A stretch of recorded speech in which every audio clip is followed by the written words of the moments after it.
What is storyboarding? Planning a video or sequencing a video doesn't come second nature to most filmmakers or content creators.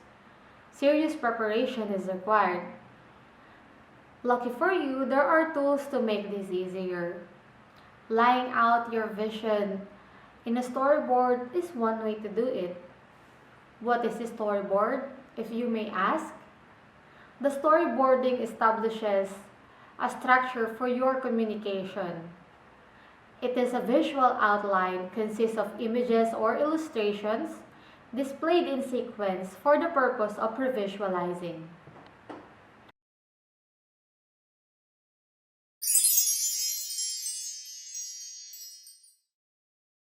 How does storyboarding help? First, it organizes the structure for your communication. It will help you notice the potential problems that could arise while creating the content of your story or presentation.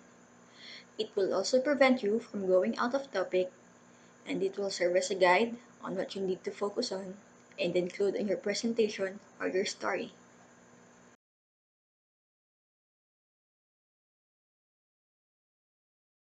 A big idea is the focus and the purpose of your story or your presentation. In our example, the big idea is found in the last part of the storyboard.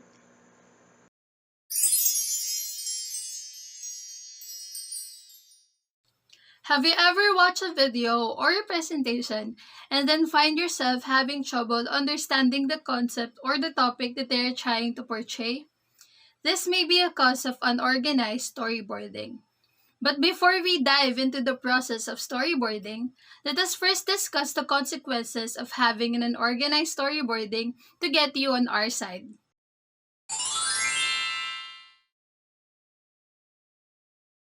The people involved tend to go off the topic, the scenes may appear cluttered and all over the place, the flow may have bad continuity and some missing pieces. Also, some data may have bad labeling. The people involved may fail to detect mistakes beforehand, and this results in poor animation and design.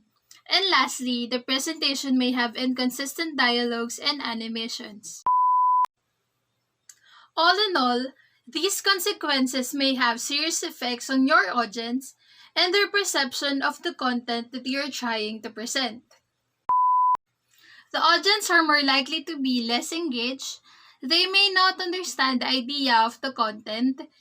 They are less likely to remember what they just saw, and they may misunderstand some of the context.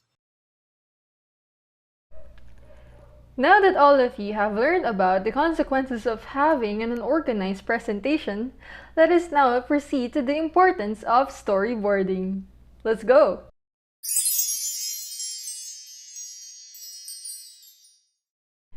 I'm gonna make this real quick for all of you.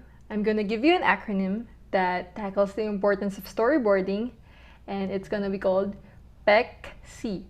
P-E-C-C. Okay, remember that? PECC. So for the first letter, we have letter P, which is productive. Productive letter P. Storyboarding makes you productive because it helps you declutter your thoughts and ideas so that you can know what to focus on in your data visualization or anything in general. The next letter is letter E, which stands for effective. Storyboarding makes your presentations effective. Why do I say this? Since you already know the main focus of your concept, well, you can allot more time to those main ideas so that you can present them to the audience more effectively. That is why storyboarding makes you more effective. The next letter is letter C, the first C, which stands for convenient. Storyboarding makes your data convenient. Why? Because when you put visuals about your data, it's much more easier to look at and understand, right? So that is why storyboarding makes your data more convenient.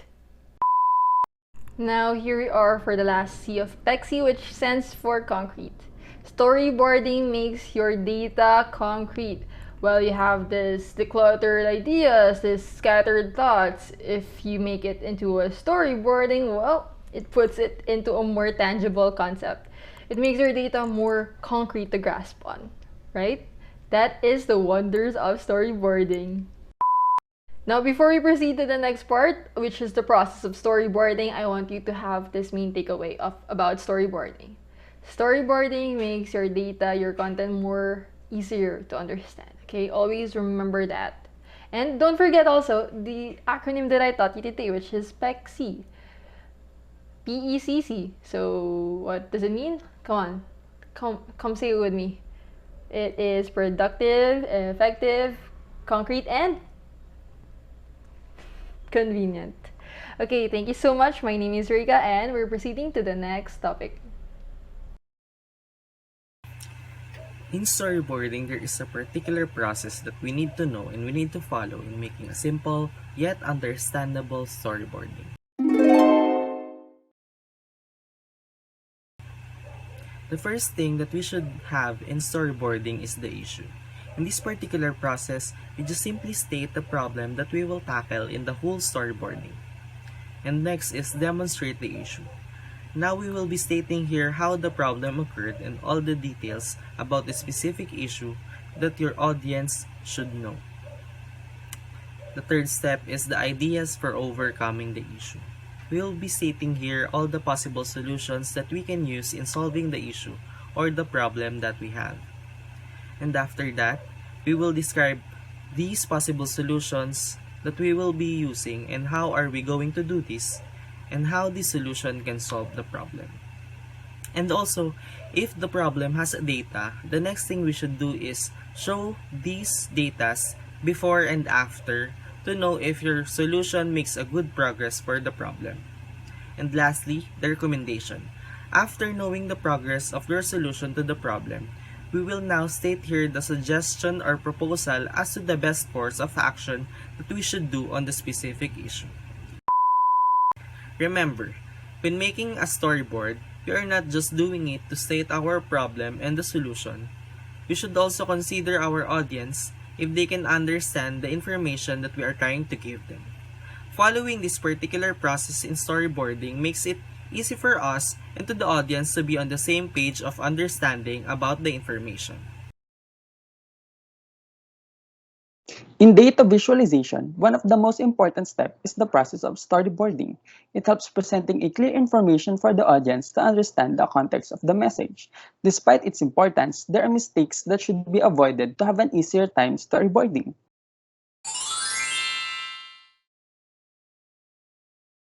First mistake is starting with a presentation software. Using this through a computer can form an attachment to it. It makes us resistant to edit or remove the things that we created since we already use a lot of time making it and it doesn't help the storyboard at all. Instead, use a low technology like a paper or a post-it. It's easier to recycle or remove an idea from these papers since it lessens the sense of hard work lost in creating it. And the advantage of it is you can easily rearrange the order of the post-it if you think you need to change the flow of the narrative. Second mistake is ignoring feedbacks on the storyboard. Storyboarding is not an individual work. It is composed of a collaborative effort, which means everyone involved in the process is significant on storyboarding. In this way, it guarantees that the storyboard attain its goals from every point of view.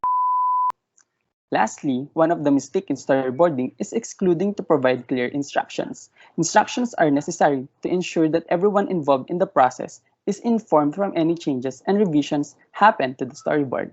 And the instructions that needed to be highlighted are the background of every scene, the edited visuals and text for each frame, and other important features that need to be taken into consideration. Every small detail is important, so always pay attention when forming instructions with your storyboard. Thank you. Now for the big idea.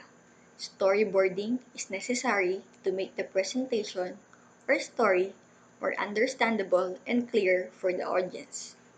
The big idea, as I have mentioned earlier, is the focus and the purpose of your presentation or story. Now, these frames discuss the necessary details showing how storyboarding makes the flow of your presentation our story organized, and straight up discuss the important things that have to be included in your presentation.